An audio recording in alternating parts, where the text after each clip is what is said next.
kita berjalan dengan lancar. Silakan. Sebelum belajar, mari kita berdoa. Berdoa dalam hati rumah.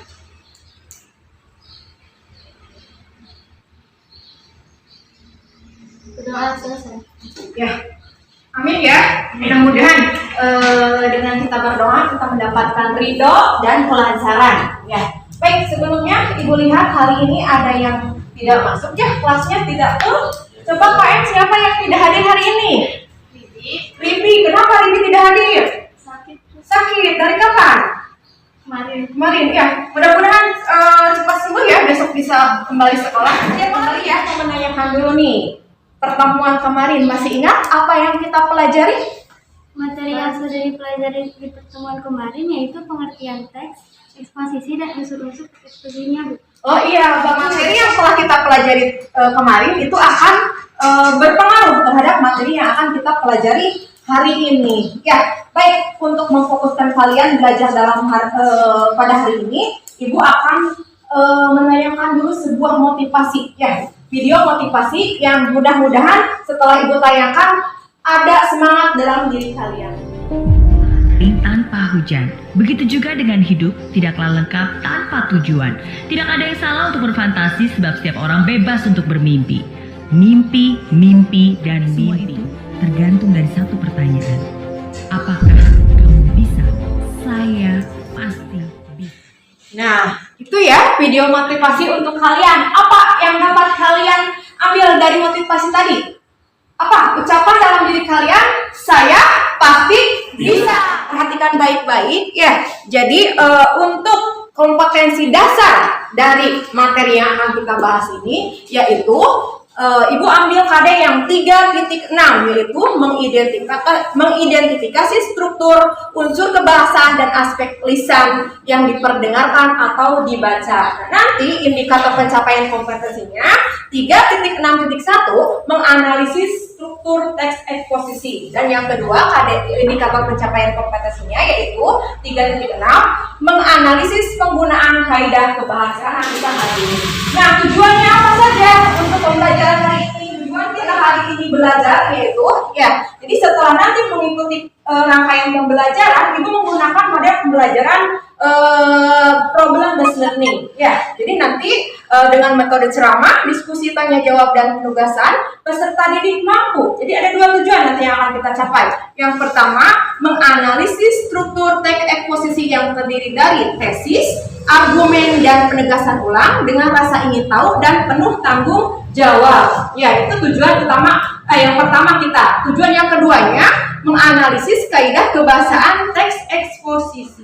Ya, oke. Tadi di awal Dini sudah menyebutkan ya pengertian dari teks eksposisi. Teks eksposisi adalah teks yang berisi gagasan atau pandangan si penulis yang disertai dengan fakta. Nah, kira-kira manfaat apa ketika kita mempelajari teks eksposisi? Coba Anin bisa menyampaikan apa manfaatnya kita mempelajari? Ya, coba.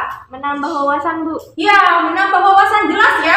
Karena di dalam teks eksposisi itu banyak sekali disampaikan wawasan. Mungkin barangkali yang belum kita tahu. Ya, selain apa yang dikatakan Anin, coba siapa? Neng, silahkan. Yang keras suaranya ya. Bisa menyampaikan pendapat lewat tulisan, Bu. Ya, bisa menyampaikan pendapat lewat tulisan. Kalian yang hobi menulis bisa menyampaikan gagasan dirinya lewat tulisan. Ada lagi manfaat yang lain? Ya, Abi, apa coba manfaatnya? Menambah kemampuan membaca dan memahami suatu teks, Bu. Ya, bagus. Ketika kita membaca teks posisi, berarti kita melaksanakan kegiatan literasi. Ya, literasi itu tidak hanya membaca, ya, tapi juga memahami isi dari teks tersebut. Bagus, beri tepuk tangan tadi untuk yang sudah menjawab apa manfaat dari mempelajari teks eksposisi. Ya, nah, karena itu sebagai pemancing kalian, kita sekarang beranjak ke bagian inti, ya, untuk memahami struktur dan kaidah kebahasaan. Namun sebelumnya Ibu akan menanyakan dulu, ya, contoh dari teks eksposisinya. Ya, silakan baca yang keras. Mencegah penyakit stroke dan jantung. Ya. Stroke dan jantung adalah penyakit yang sangat berbahaya di dunia. Berdasarkan data WHO tahun 2017, penyakit ini merupakan pembunuh manusia nomor 1 dan 2 di dunia. Bisa menyimak apa yang tadi dibacakan oleh Dini? Bisa ya, ada teksnya juga. Kira-kira nih, ada manfaatnya tidak tes ini untuk kalian? Ada, ya ini untuk siapa saja? Tadi karena di sana ada tidak mengenal usia, ya walaupun kalian usianya masih muda, teks ini bermanfaat bagi kalian. Coba dari teks yang ibu sajikan ini, adakah kalimat atau kata-kata yang belum kalian pahami? Makanan yang berkolesterol tinggi itu apa? Ya, makanan berkolesterol tinggi itu apa? Ada yang tahu? Saya dulu. Ya, Adin apa coba? Makanan yang berkolesterol tinggi itu banyak yang mengandung lemak ya? Iya, lemak. Tahu lemak? Iya, itu ternyata makanan yang banyak ininya ya, kolesterolnya tersebut. Coba, ada yang tahu contohnya apa makanan yang berkolesterol tinggi itu? Ya apa? Contohnya ada gorengan dan seafood. Ya. Udang, kerang, lobster, dan kepiting. Iya. Ada juga makanan cepat saji seperti sosis, burger, dan Iya, betul ya. Ternyata makanan yang tadi disebutkan makanan kesukaan kalian ya. Apalagi gorengan, ya kali kita selalu mengkonsumsi gorengan. Nah, setelah membaca contoh teks ini, semoga kalian bisa lebih waspada ya dibandingkan dengan teks yang lain. Ini simpel ya, untuk teks eksposisi hanya terdiri dari 3 bagian. Di bagian awal terdiri dari tesis itu apa? Tesis itu ini menyampaikan permasalahan apa yang akan dibahas ya dalam teks itu. Jadi seperti permulaan apa yang akan dibahas dalam isi teks tersebut. Ya, dan biasanya teks ini ada berada di bagian awal ya, di bagian awal paragraf. Kemudian yang kedua argumentasi. Nah, argumentasi kan tadi secara pengertian juga teks eksposisi itu adalah gagasan disertai dengan fakta. Nah, bagian argumentasi inilah yang berisi tentang pendapat dan fakta tersebut. Ininya porsinya lebih banyak ya di antara tesis dan penegasan ulang. Jadi bisa terdiri dari beberapa paragraf karena di sana dituangkanlah ide-ide dari si penulis. Ya, paham untuk argumentasi? Ya, nanti untuk lebih pahamnya lagi Ibu coba ya pemahaman kalian tentang strukturnya. Nah, yang bagian terakhir itu strukturnya adalah penegasan ulang. Nah, ini biasa disebut juga seperti kesimpulan atau rangkuman. Kalau rangkuman dan kesimpulan biasanya ada di mana? Di akhir ya, di bagian terakhir. Jadi si penulis menegaskan kembali apa yang dipaparkan di sebelumnya supaya si pembaca lebih terarah ya apa yang disajikan di bagian yang gagasan yang disampaikan. Ibu akan bagikan lembar kerja peserta didiknya masing-masing kelompok 1. Kalian baca terlebih dahulu petunjuknya secara maksimal. Silakan kelompok 2 berdiskusi ya. Kelompok 4 juga berdiskusi. Sudah semua? Waktunya tinggal 5 menit lagi. Sudah selesai? Sudah selesai? Sudah, Bu. Sudah ya? Sudah. Bisa kita mulai presentasikan? Sudah, Bu. Perwakilan siapa yang mau mempresentasikan? Kelompok 1 mau? Boleh ya? Silakan. Perkenalkan dulu nama anggota kelompoknya supaya teman-teman yang lain pun tahu hasil pekerjaan siapa. Perkenalkan, kami dari kelompok struktur teks yang eksposisi yang pertama adalah tesis. Berada di paragraf ke-1.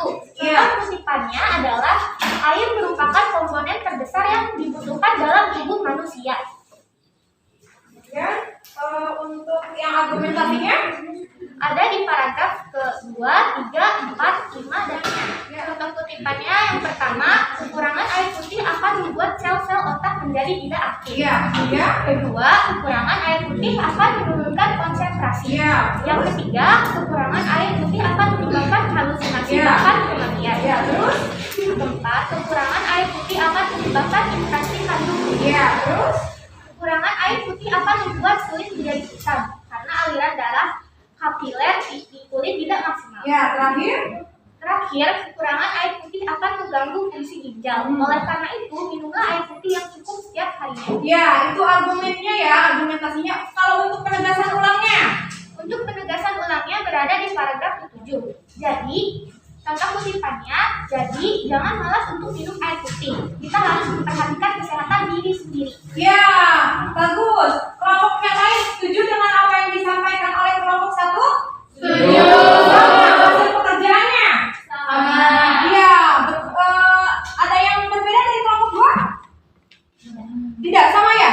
analisis berarti pemikiran kalian sama dan memang tepat itu jawabannya. Ya, jadi beri tepuk tangan untuk kelompok 1 yang sudah mempresentasikan.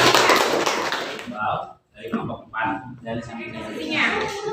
beda kebahasan teks eksposisi kata teknis. Ya, apa saja? Hasil pengamatannya enzim guru besar sel-sel Sebentar, otak, jangan terlalu keras. Apa enzim? Guru besar. sel-sel otak, Ya. fungsi kognitif, halusinasi, Ya. dehidrasi, Terus? infeksi kandung kemih, Ya. bakteri, aliran darah kapiler, dan urine. Urin. Ya, urin. Ya, urin. Ternyata banyak ya kata teknisnya atau istilahnya. Yang lain bagaimana kelompok yang lain? Setuju tidak dengan kelompok 4? Setuju. Sama. Ya, berarti sama juga ya pemikirannya dengan kelompok yang keempat. Kemudian untuk konjungsi kausalitasnya. Konjungsi Kausalitasnya kata-kata. karena itu koma jika. Ya. Kok ada karena itu dan jika. Betul ya? Setuju? Setuju. Ya. Untuk kata kerja mentalnya ada kata apa? Mengalami, memperhatikan. Ya, mengalami dan memperhatikan. Untuk kata perujukannya? Menurut Prof. Iromi CMD hal ini. Titik. Ya, itu kalimat seterusnya. Berarti ada kata menurut profesor. Betul ya, kata perujukannya. Yang terakhir untuk kata persuasifnya. Kita harus. Berarti ajakannya ya. Ajakannya dari si penulis ada kita harus. Bagus. Setuju berarti hasil dari kelompok 4 dengan kelompok yang lainnya? Setuju. Tepuk tangan untuk kelompok 4. Terima kasih Iqbal yang mewakili kelompok 4. Wah, sepertinya kalian hebat-hebat ya. Apa yang kita maksud untuk mencari struktur dan kaidah kebahasanya sudah bisa menemukan. Nah, silahkan Ibu akan bagikan post-testnya. Ini tidak bekerja sama ya, dikerjakannya individu. Jadi untuk pemahaman secara individu. Ibu hanya memberikan waktu kalian 7 menit. Ya, soalnya berupa PG, kalian langsung jawab. Ingin ada refleksi, ya refleksi dari pembelajaran yang kita lakukan hari ini. Coba Ibu ingin bertanya kepada kalian, apakah kalian sudah paham dengan pembelajaran kita hari ini? Nanti yang akan datang ya. Coba kalian siapa nih nanti di rumah cari contoh teks eksposisi minimal 2 buah, ya dari berbagai sumber, bisa dari koran, majalah maupun internet. Paham? 2 buah contoh untuk temanya bebas ya. Nah, terus tugas yang selanjutnya adalah kalian analisis tutur dan kaidah kebahasaan. Bukan dulu pertemuan kita hari ini. Apa kesimpulan dari semua pembelajaran yang telah kita? Apa kesimpulannya? Jadi kesimpulan pembelajaran kita hari ini adalah struktur eksposisi itu terdiri dari tesis, argumen, dan penegasan hukum. Ya. Ada lagi yang mau menyimpulkan selain tadi? Ya apa? Kaidah kebahasan yang terdapat pada teks eksposisi adalah kata teknis, konjungsi, kausalitas, kata kerja mental, kata perujukan, dan kata persuasi. Ya. Jadi tadi kesimpulannya kita sudah belajar strukturnya dan kaidah kebahasaannya. Baik, alhamdulillah sekali lagi puji syukur ya kita sudah bersama-sama melewati pembelajaran hari ini. Tadi tugas sudah Ibu sampaikan ya. Mari kita tutup saja pertemuan kita hari ini.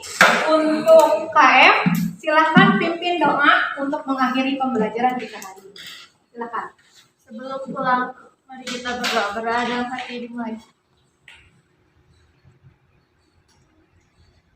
Berdoa selesai. Ya, amin. Terima kasih ya Ibu sampaikan untuk kalian semua. Ibu akhiri saja untuk pertemuan kita hari ini dengan ucapan salam. Wabillahi taufiq wal hidayah. Wassalamualaikum warahmatullahi wabarakatuh. Sampai bertemu lagi. Waalaikumsalam warahmatullahi wabarakatuh.